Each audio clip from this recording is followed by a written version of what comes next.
Hello friends, నేను మీ CM Anjan. Welcome back to the channel. ఈరోజు మనం ఏదైతే వీడియో చేస్తున్నామో కొంచెం స్పెషల్ అండి. ఎందుకంటే నేను ఏదైతే ఐపీఓ అనాలిసిస్ చేద్దాం అనుకుంటున్నానో, లైక్ ఎల్జీ ఐపీఓ ఏదైతే ఉందో, సో దీని గురించి మాట్లాడుతుంటే మనం ఏదో లైక్ మన ఇంట్లో ఒక పర్సన్ గురించి మాట్లాడుతున్నట్టే అనిపించింది. ఎందుకంటే లైక్ ప్రతి ఇంట్లో ఎల్జీ కంపెనీ రిలేటెడ్గా ఏదైనా ఒక ఐటెం ఖచ్చితంగా ఉంటూనే ఉంటుంది. లైక్ అది రిఫ్రిజిరేటర్ అవ్వచ్చు, వాషింగ్ మిషన్ అవ్వచ్చు, ఏసీ అవ్వచ్చు, లైక్ ఎలక్ట్రానిక్ డివైజెస్ అవ్వచ్చు, ఏదైనా అవ్వచ్చు. సో ప్రతి హౌస్ హోల్డ్లో కామన్గా ఉండే ఒక ఐటమ్ ఏదైనా ఉందంటే ఎల్జీ బ్రాండ్ది. సో ఈ ఎల్జీ కంపెనీ బ్రాండ్ మన ఇంట్లోకి వచ్చి చాలా ఇయర్స్ అవుతుంది, బట్ స్టాక్ మార్కెట్లోకి రావడానికి ఇప్పుడు రెడీ అవుతుంది. సో దీని పాయింట్ ఆఫ్ వ్యూలో చాలామంది లైక్ చాలా క్వశ్చన్స్ రేజ్ చేస్తున్నారు. లైక్ దీంట్లో ఇన్వెస్ట్ చేయొచ్చా లేదా, దీంట్లో వర్తా కాదా అన్నది. అలాగే కొంతమంది ఇది ఓవర్ వాల్యూడ్ అంటున్నారు, కొంతమంది లోవర్ వాల్యూడ్ అంటున్నారు. లైక్ ఇప్పుడు కొంచెం ఇన్వెస్ట్ చేయకండి, కొంచెం ఆగు అంటున్నారు. సో లైక్ చాలా క్వశ్చన్స్ ఉన్నాయి. అన్నిటి క్వశ్చన్స్కి మనం ఈరోజు వీడియోలో ఆన్సర్ చేసేద్దాం. ఈ వీడియోలో మనం కంప్లీట్ డీటెయిల్స్ బ్రేక్ డౌన్ చేద్దాం. లైక్ కంపెనీ బ్యాక్గ్రౌండ్ ఏంటి, లైక్ దీని బిజినెస్ మోడల్ ఏంటి, దీని కాంపిటీటర్స్ ఎవరు, సో కాంపిటీటర్స్తో పోల్చుకుంటే లైక్ దీని పర్ఫార్మెన్స్ ఎలా ఉంది, అలాగే దాని ఇండివిజువల్ లెవెల్లో పర్ఫార్మెన్స్ ఎలా ఉంది, అలాగే ఈ బిజినెస్ ఉన్న రిస్క్ ఏంటి, అలాగే దీంట్లో అడ్వాంటేజ్ డిసడ్వాంటేజ్ ఏమున్నాయి, కంప్లీట్ డీటెయిల్స్ నేర్చుకుందాం. సో వాటన్నిటికంటే ముందు మా కంటెంట్ నచ్చినట్టయితే, రీసెర్చ్ నచ్చినట్టయితే లైక్ ఛానల్ సబ్స్క్రైబ్ చేయడం, లైక్ చేయడం, షేర్ చేయడం అస్సలు మర్చిపోకండి. అలాగే ఇంకో విషయం, నోటిఫికేషన్స్ ఆన్ చేసుకోవడం అసలు మర్చిపోకండి. సో మీ టైం వేస్ట్ చేయకుండా వీడియోలోకి వెళ్ళిపోదాం.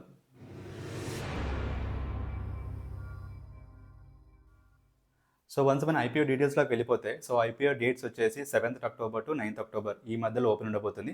సో రీటైల్ ఇన్వెస్టర్స్ ఎవరైనా సరే ఈ పీరియడ్లో మనం అప్లై చేసుకోవాలి. సో ఐపీఓ ప్రైస్ వచ్చేసి 1080 to 1140 పర్ ప్రైస్ పెట్టారు. సో అదే కొంతమంది దీన్ని ఓవర్ ప్రైస్డ్ అంటున్నారు. సో అదేంటో దాని జస్టిఫికేషన్ ఏంటో లైక్ కమింగ్లో మనకి ముందుకెళ్తుంటే అర్థమవుతుంది. సో స్పెషల్గా ఎంప్లాయీ డిస్కౌంట్ వచ్చేసి, అంటే ఆల్రెడీ ఎల్జీ ఎంప్లాయీస్ ఎవరైతే ఉంటారో వాళ్ళకి డిస్కౌంట్ వచ్చేసి 108 per share వస్తుంది. తర్వాత ఫ్రెష్ ఇష్యూ మొత్తానికి నిల్లు, మొత్తం offer per సేలే.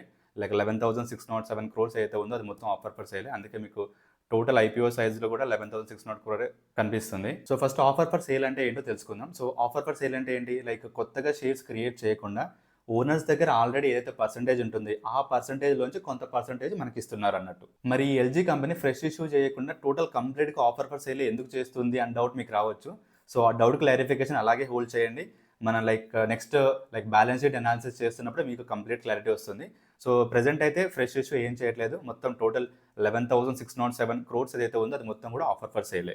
Next minimum bid వచ్చేసి అట్లీస్ట్ 13 shares మనం అప్లై చేసుకోవాలి. సో దాని వాల్యూ వచ్చేసి 14,820. సో రీటైల్ అలొకేషన్ చూసుకుంటే లైక్ నాట్ లెస్ దెన్ 35% ఉంది, which is a good number. So ఒకవేళ ఓవర్ సబ్స్క్రిప్షన్ అయినా సరే, ఖచ్చితంగా ఓవర్ సబ్స్క్రిప్షన్ అవుతుంది, బట్ అయినా సరే కొంచెం అలాట్మెంట్కి కొంచెం ఎక్కువ ఛాన్సెస్ ఉంటాయి, ఎందుకంటే ఎక్కువ ప్రపోర్షన్లో మనకి రీటైల్ ఇన్వెస్టర్స్కి ఉంది కాబట్టి.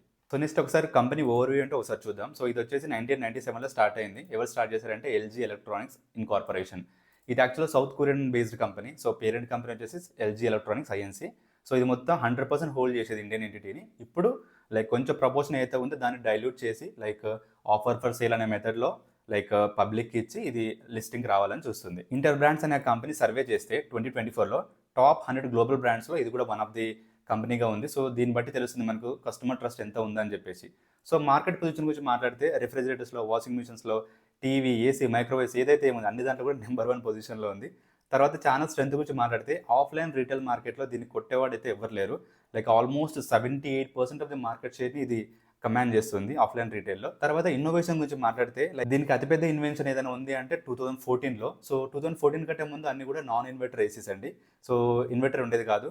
దాని తర్వాత 2014లో ఫస్ట్ టైం ఇది ఇన్వర్టర్ ఏసీ తోటి వచ్చింది. అప్పుడు మార్కెట్ అంత ఎఫెక్ట్ కాలేదు. 2017కి వచ్చేసరికి ఆల్మోస్ట్ 80% మార్కెట్ ఏదైతే ఉందో మొత్తం కూడా ఇన్వర్టర్ ఏసీకి షిఫ్ట్ అయింది. సో ఇన్వర్టర్ ఏసీస్ ఏదైతే ఉందో అది స్టార్ట్ చేసింది ఎల్జీ కంపెనీ. సో దీన్ని బట్టి మీకు అర్థమవుతుంది లైక్ ఇది ఇన్నోవేషన్ ఏ రేంజ్లో ఉందని చెప్పేసి. దాని తర్వాత మ్యానుఫ్యాక్చరింగ్ పాయింట్ ఆఫ్ వ్యూలో మాట్లాడుకుంటే దీనికి 2 plants ఉన్నాయి ఇండియా మొత్తంలో, Noida and Pune. So almost like 14.5 million unit capacity ఉంది. అండ్ ప్రెసెంట్ ఇది 77% యూటిలైజేషన్ రేట్ తోటి రన్ అవుతుంది, which is very good. So మీరు అడగొచ్చు, ఆ 23% అయితే ఉంది అదెందుకు ఖాళీగా ఉంది, మరి దాన్ని కూడా యూటిలైజ్ చేసుకోవట్లేదా అంటే, ఎప్పుడైనా సరే ప్లాంట్ అనేది 100% యూటిలైజేషన్ అనేది ఉండకూడదు నా పాయింట్లో మాట్లాడితే. ఎందుకంటే స్కోప్ ఫర్ ఇన్నోవేషన్ అనేది ఉండదు. అంటే సపోజ్ మీరు ఏదైనా టెస్టింగ్ చేయాలనుకుంటున్నారు, లేకపోతే ఏదైనా ఇన్నోవేట్ ట్రై చేయాలనుకుంటున్నారు అనుకోండి, ఆ స్కోప్ అనేది ఉండాలిగా. ఆ ప్రపోర్షన్ అనేది కొంచెం ఖాళీ ఉంటే ఆ గ్యాప్ ఫిల్ చేసుకోవడానికి వీళ్ళు ఇన్నోవేషన్ లేకపోతే ఇంకో ఏదైనా R&D చేయొచ్చు. దాని తర్వాత ఇన్ హౌస్ కాంపోనెంట్స్ అంటే వీళ్ళు కంప్రెసర్స్, మోటార్స్ ఏదైతే ఉందో వీళ్ళు ఇన్ హౌస్గా బిల్డ్ చేసుకుంటున్నారు, విచ్ ఇస్ వెరీ గుడ్. ఎందుకంటే దీనివల్ల కాస్ట్ సేవ్ అవుతుంది, క్వాలిటీ ఇంప్రూవ్ అవుతుంది, సప్లై చైన్ అడ్వాంటేజ్ ఉంటుంది. అంటే ఫర్ సపోజ్ సప్లై చైన్ అనేది రిస్క్ అనేది ఉండదు. ఎందుకంటే ఫర్ సపోజ్ వేరే వాళ్ళు మనకు సప్లై చేస్తున్నప్పుడు లైక్ వాళ్ళు స్ట్రైక్ చేయొచ్చు, లేకపోతే వాళ్ళు ప్రైస్ ఇంక్రిమెంట్ అడగవచ్చు, లేకపోతే ఏదైనా అవ్వచ్చు. డిస్రప్షన్ అనేది ఛాన్స్ ఉంది. బట్ సప్లై చైన్ అనేది ఎంటైర్‌గా మన కంట్రోల్‌లో ఉన్నప్పుడు ఇలాంటివనేవి జరగవు. తర్వాత ప్రొడక్ట్ రిలయబిలిటీ ఉంటుంది. ఎందుకంటే అన్ని పార్ట్స్ మనమే తయారు చేసుకుంటున్నప్పుడు మంచి క్వాలిటీ ప్రొడక్ట్స్ తయారు చేస్తాం. సో కాబట్టి ప్రొడక్ట్ రిలయబిలిటీ ఉంటుంది. అలాగే కాస్ట్ మనం తగ్గించుకోవచ్చు. ఇప్పుడు వేరే వాళ్ళు ప్రొడ్యూస్ చేసి మనకు అమ్ముతున్నప్పుడు దాంట్లో మార్కప్ అనేది ఖచ్చితంగా ఉంటుంది. బట్ మనం ఇన్ హౌస్‌లో చేసుకుంటున్నప్పుడు మార్కప్ అనేది ఉండదు. సో ఆప్టిమైజ్డ్ కాస్ట్ అవుతుంది. సో కాబట్టి ఎండ్ కస్టమర్స్‌కి కూడా తక్కువ ప్రైస్‌కి ఇచ్చే ఛాన్స్ ఎక్కువ ఉంటుంది. దాని తర్వాత ఎక్సా దాని తర్వాత ఎక్స్పాన్షన్ ప్లాన్స్ గురించి మాట్లాడితే లైక్ కొత్తగా ఆంధ్రప్రదేశ్‌లో, ఏపీలో 5,000 క్రోర్స్ ప్లస్ సంథింగ్ ఇన్వెస్ట్‌మెంట్ చేసి ఆల్మోస్ట్ ఇది 2027కి ఆపరేషన్‌లోకి వస్తుందని చెప్తున్నారు. So which is a big investment after Noida and Pune. Employee base గురించి మాట్లాడితే యాజ్ ఆన్ జూన్ 2025కి 3,796 ఎంప్లాయీస్ ఉన్నారు. విచ్ ఇస్ కన్సిడరబుల్ అమౌంటే. తర్వాత మనం కీ మేనేజ్మెంట్ గురించి మాట్లాడితే లైక్ మీకు స్క్రీన్ మీద కనిపిస్తుంది. డిఫరెంట్ నేమ్స్ ఉంటాయి. ఎందుకంటే వీళ్ళందరూ కొరియా బేస్డ్ కాబట్టి మనకు. బట్ మెయిన్ పర్సన్ మాట్లాడాలంటే మధ్యలో ఉన్న మేనేజింగ్ డైరెక్టర్ హాంగ్జో జియోన్ ఏవైతే ఉన్నారో, ఎల్జీలోకి ఆల్మోస్ట్ 1994లో ఎంట్రీ ఇచ్చాడు. సో అంతకుముందు మనోడు గల్ఫ్ కంట్రీస్ చూసేవాడు. సో ఇండియాకి వచ్చేసరికి 2022లో అపాయింట్ అయ్యాడు, మన ఇండియా ఎంటిటీ ఏదైతే ఉందో. సో మనం సింగిల్ ఎజెండా ఏంటంటే జీ ఫర్ లోకల్, అంటే లోకల్ ప్రోడక్ట్స్ అనేవి లోకల్ ఏదైతే టేస్ట్ అండ్ ప్రిఫరెన్సెస్ ఉంటుందో దాని ప్రకారమే చేసుకోవాలి. ఇప్పుడు సపోజ్ సౌత్ కొరియాలో యూజ్ చేసే పద్ధతి వేరు ఉండొచ్చు, ఇండియాలో యూజ్ చేసే పద్ధతి, కాంపనెంట్, యాక్సెసరీస్ అన్ని వేరుగా ఉండొచ్చు.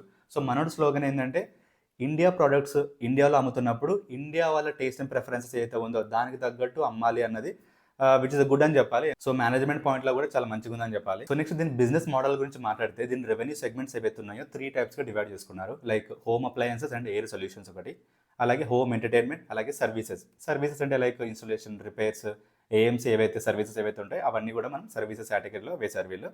So home appliances, air solutions ఏదైతే ఉందో, సో దీంట్లో రిఫ్రిజిరేటర్స్, వాషింగ్ మిషన్స్, ఏసీస్ కానీ, సో ఇవన్నీ కూడా దీంట్లో వస్తాయి. సో ఇది మేజర్ సెగ్మెంట్ వీళ్ళకి. లైక్ ఆల్మోస్ట్ 78 to 80% అయితే కాంట్రిబ్యూషన్ అయితే ఉందో అది మొత్తం home appliances and air solutions అయితే ఉందో దాని నుంచి వస్తుంది. దాని తర్వాత కేటగిరీ హోమ్ ఎంటర్టైన్మెంట్. దీంట్లో TVs, monitors, audio visual products ఇవన్నీ కూడా కవర్ అవుతాయి. దాని తర్వాత సర్వీసెస్ ఎలాగో మాట్లాడుకున్నాం కదా, ఇన్స్టలేషన్, రిపేర్స్, ఏఎంసీ. సో వీళ్ళ బిజినెస్ మోడల్ ఒకసారి మనం డీప్గా అర్థం చేసుకుంటే వీళ్ళు మొత్తం ఎంటైర్ వాల్యూ చైన్ కంట్రోల్ చేస్తున్నారు. Like so first manufacturing start చేసి distribution, after sale services. So entire value చైన్ని, ఎంటైర్ సప్లై చైన్ వీళ్ళు కంట్రోల్ చేస్తున్నారు కాబట్టి వీళ్ళు ఎంత కాంపిటీషన్ అయినా తట్టుకునే ఒక స్కోప్ ఉందన్నట్టు వీళ్ళకు. సో దీని యొక్క రెవెన్యూ సెగ్మెంట్స్ కొంచెం డెప్త్గా మనం అర్థం చేసుకుంటే home appliances, air solutions, home entertainment, ఈ రెండు ఏవైతే ఉన్నాయో ఇవన్నీ వన్ టైం పర్చేస్, అంటే ఒకసారి అమ్మేస్తాం అయిపోతుంది. సో పైన రెండు దాంట్లో గ్రోత్ ఉండడం it's okay, not a big deal. But after sale సర్వీసెస్లో గ్రోత్ ఉండడం చాలా ఇంపార్టెంట్. దీనివల్ల బ్రాండ్ లాయల్టీ పెరుగుతుంది, అలాగే రిపీట్ పర్చేసెస్ కూడా పెరుగుతాయి. సో ఓవర్గా అయితే మీకు బిజినెస్ మోడల్ అయితే అర్థమైందని అనుకుంటున్నాను. సో నెక్స్ట్ వచ్చేసి దీని యొక్క కవరేజ్ ఏంటో చూద్దాం. B2C, B2B. B2B అంటే బిజినెస్ టు బిజినెస్, B2C అంటే business to customer. So business to customer reach point of వ్యూలో చూస్తే ఆల్మోస్ట్ 35,640 ప్లస్ టచ్ పాయింట్స్ ఉన్నాయంట across India, including rural, urban అన్ని కలుపుకొని. సో విచ్ ఇస్ ఫెనామినల్ అని చెప్పొచ్చు. ఎందుకంటే ఎండ్ కస్టమర్కి ఎంత దగ్గరగా ఉన్నారు అన్నది మీకు అర్థమవుతుంది ఇక్కడ. దాని తర్వాత B2B, బిజినెస్ టు బిజినెస్ స్కేల్లో మాట్లాడితే ఆల్మోస్ట్ వీళ్ళకు 463 ట్రేడ్ పార్ట్నర్స్ ఉన్నారు, విచ్ ఇస్ వెరీ గుడ్ అన్నట్టు. ఎందుకంటే వీళ్ళు రీటైల్ పాయింట్లో మంచి పట్టు ఉండాలంటే వీళ్ళకి ఈ మాత్రం ట్రేడ్ పార్ట్నర్స్ అనేవి ఖచ్చితంగా required. Next service revenue generators, అంటే ఆఫ్టర్ సేల్ సర్వీస్ అయితే ఉందో దాన్ని ప్రొవైడ్ చేయడానికి వీళ్ళ దగ్గర ఆల్మోస్ట్ లైక్ 1000+ సర్వీస్ సెంటర్స్ ఉన్నాయి. అంటే లైక్ అర్థం చేసుకోవచ్చు కస్టమర్కి ఎంత దగ్గరగా ఉంటే బ్రాండ్ లాయల్టీ అంత ఎక్కువగా పెరుగుతుంది. నెక్స్ట్ దీని యొక్క ఫైనాన్షియల్ పర్ఫార్మెన్స్ గురించి మాట్లాడదాం. సో మనకు డేటా వచ్చేసి 23, 24, 25 అలాగే 26లో Q1 రిజల్ట్స్ ఉన్నాయి. సో 26 Q1 రిజల్ట్స్ నేను కన్సిడర్ చేయట్లేదు, ఎందుకంటే మన ఫుల్ ఇయర్ డీటెయిల్స్ అనేది ఎప్పుడు కూడా క్వార్టర్లీ రిజల్ట్స్ తోటి ఎప్పుడు కంపేర్ చేయకూడదు, which is not a good method. So కాబట్టి 26ని నేను పక్కకు పెడుతున్నాను. సో ఫుల్ ఇయర్స్ ఏవైతే ఉన్నాయో 23, 24, 25, సో వీటిని మనం కంపారిజన్లోకి తీసుకుందాం. అలాగే ఎల్జీ పాయింట్లో క్వార్టర్లీని మనము యాన్యువల్ తోటి ఎందుకు కంపేర్ చేయకూడదు అంటే ఒక స్పెసిఫిక్ రీజన్ ఉంది. ఏంటంటే ఫస్ట్ థింగ్ ఏంటంటే వీళ్ళ బిజినెస్ మోడల్ ఏదైతే ఉందో లైక్ ఇది సీజనల్ బేస్డ్ అన్నట్టు. అంటే ఫర్ సపోజ్ ఒక క్వార్టర్లో ఎక్కువ సేల్స్ ఉంటాయి, ఒక క్వార్టర్లో తక్కువ సేల్స్ ఉంటాయి. ఒక క్వార్టర్లో మంచి బిగ్ బిలియన్ డేస్ లేకపోతే ఫ్లిప్కార్ట్ డేస్ ఏవో వచ్చాయనుకోండి, మంచి సేల్ ఎక్కువ ఉంటుంది.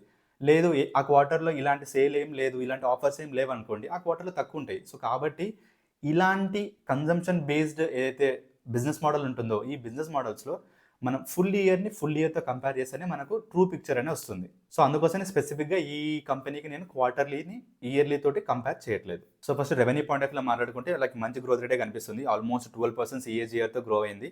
దాని తర్వాత ఇబిటా కూడా మంచి ఆల్మోస్ట్ లైక్ డబుల్ కనిపిస్తుంది మనకు. ఇబిటా మార్జిన్, ప్యాట్ మార్జిన్ అనేది ప్రాఫిటబిలిటీ మనకు చూపిస్తుంది. సో కాబట్టి ఇవి కూడా ఇంక్రీజింగ్ ఆర్డర్లో ఉన్నాయి, which is a good sign. దాని తర్వాత ఆర్ఓసి పర్సెంటేజ్కి RONW like return on net worth, return on capital employed, ఈ రెండింటికి మనకు పెద్దగా డిఫరెన్స్ కనిపించట్లేదు. లైక్ మినిమం మార్జిన్ కనిపిస్తుంది. ఎందుకు అంటే ఈ కంపెనీకి ఉన్న special attraction almost zero debt అన్నట్టు. సో కాబట్టి మనకు ఆర్ఓసికి ఆర్ఓఎన్డబ్ల్యూకి పెద్ద డిఫరెన్స్ కనిపించట్లేదు మనకు. దాని తర్వాత నెట్ అసెట్స్ వాల్యూ ఎన్ఏవి పాయింట్లో మాట్లాడుకున్నా కూడా సో లైక్ ఇంక్రీజింగ్ ఆర్డర్లోనే ఉంది, విచ్ ఇస్ వెరీ గుడ్ అన్నట్టు. దాని తర్వాత చెప్పాను కదా స్పెషల్ పాయింట్ వచ్చేసి డెట్ ఈక్విటీ రేషియో అయితే ఉందో complete zero, almost zero debt అన్నట్టు వీళ్ళ దగ్గర ఉన్నది. సో వీడియో స్టార్టింగ్ లో చెప్పినట్టు లైక్ ఇది కంప్లీట్ గా ఆఫర్ ఫర్ సేల్ ఎందుకు వస్తుంది, కొత్తగా లైక్ కొత్త ఈక్విటీ షేర్స్ క్రియేట్ చేసి ఎందుకు ఇవ్వట్లేదు అంటే ఫస్ట్ థింగ్ వీళ్ళకి రిక్వైర్మెంటే లేదు. లైక్ వీళ్ళ దగ్గర ఒక రేంజ్ క్యాష్ ఫ్లోస్ ఉన్నాయి. సో కాబట్టి వీళ్ళు కొత్తగా ఈక్విటీ షేర్ క్రియేట్ చేసి కొత్తగా ఫండింగ్ తెచ్చుకోవాల్సిన అవసరం లేదు. వీళ్ళ దగ్గర ఆల్రెడీ అబండెంట్ క్యాష్ ఫ్లోస్ ఉన్నాయి కాబట్టి వీళ్ళు కొత్తగా షేర్స్ క్రియేట్ చేయకుండా ఓన్లీ వాళ్ళ దగ్గర అయితే పర్సంటేజ్ అయితే ఉందో దాంట్లోంచి కొన్ని షేర్లు ఇస్తున్నారు. సో దీని వెనక రెండు రీజన్స్. ఒకటి వచ్చేసి ఏంటంటే వీళ్ళ కాంపిటీటర్స్ ఎవరైతే ఉన్నారో వాళ్ళందరూ కూడా లిస్టెడ్ అవుతున్నారు. సో కాబట్టి వాళ్ళతో కాంపిటీషన్లో ఉండడానికి వీళ్ళు లిస్టెడ్ కంపెనీ అవ్వాలి.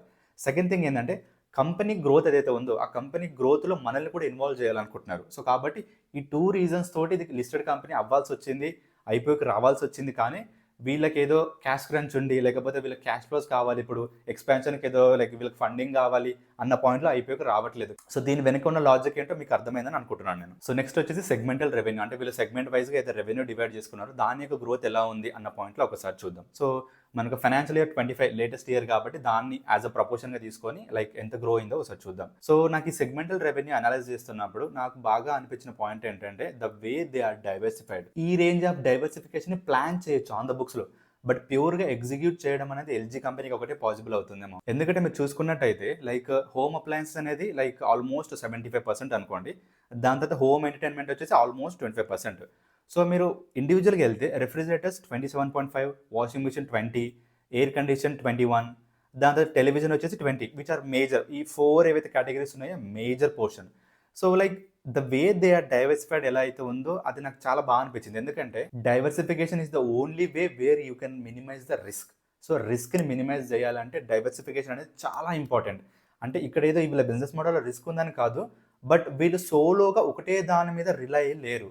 సో వీళ్ళు మొత్తానికి డైవర్సిఫై చేశారు కాబట్టి లైక్ దీంట్లో కొన్ని సీజనల్ బేస్డ్ ఉండొచ్చు, లైక్ రెఫ్రిజిరేటర్, ఎయిర్ కండిషన్ ఇవేవైతే ఉన్నాయి సీజనల్ బేస్డ్, సమ్మర్లో ఎక్కువ పోతాయి, మిగిలిన పీరియడ్లో అంత పోకపోవచ్చు. బట్ ఆ మిగిలిన పీరియడ్ కవర్ చేయడానికి వాషింగ్ మిషన్, టెలివిజన్స్, సో వీళ్ళు దేని మీద కూడా కంప్లీట్గా ఒకటే దాని మీద రిలై ఓకే ఈ సేల్స్ పెరిగితేనే మన కంపెనీ మంచి గ్రో అవుతుంది లేకపోతే లేదు అన్న పాయింట్లో లేరు.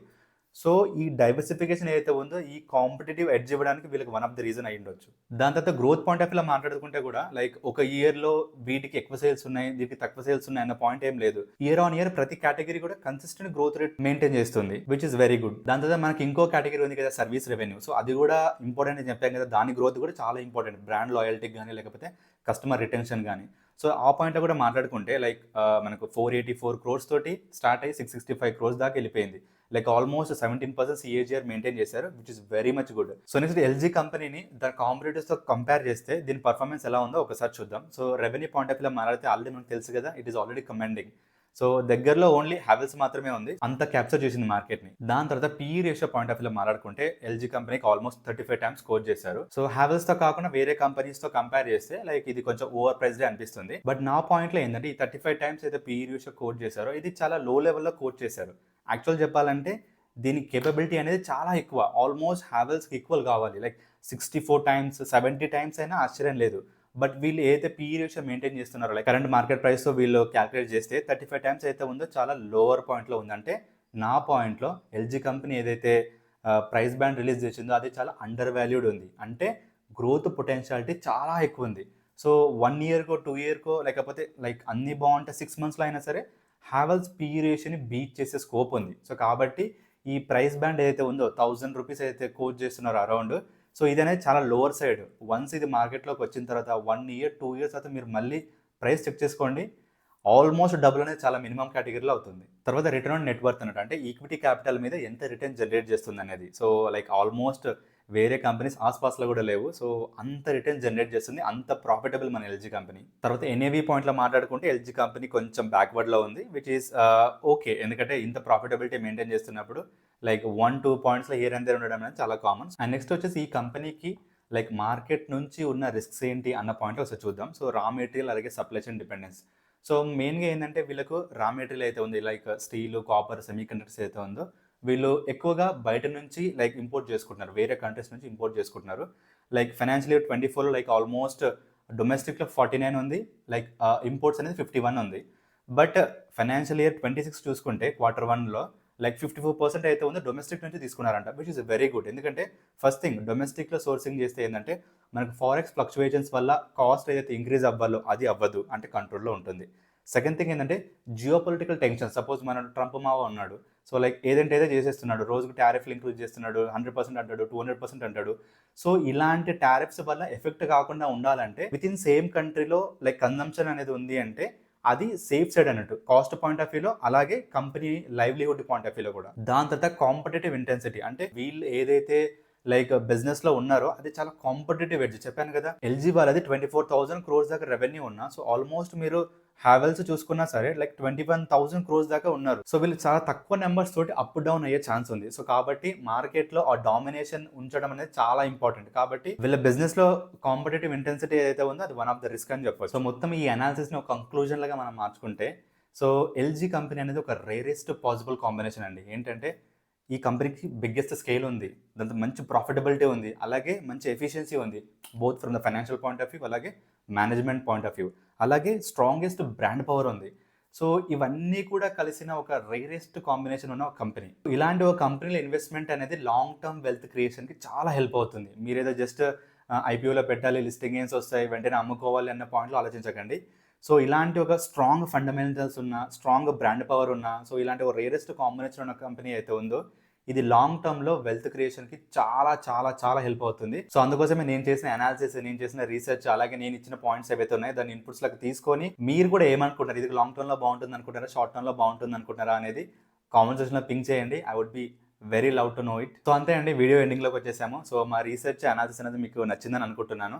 సో ఇలాంటి వీడియోస్ మీకు ఇంకా కావాలి అనుకుంటే లైక్ సబ్స్క్రైబ్ చేయడం మర్చిపోకండి, అలాగే బెల్ నోటిఫికేషన్ ఆన్ చేయడం అస్సలు మర్చిపోకండి. మళ్ళీ నెక్స్ట్ వీడియోలో కలుద్దాం. అంతవరకు సైనింగ్ ఆఫ్, మీ సీఏ మంజునాథ్.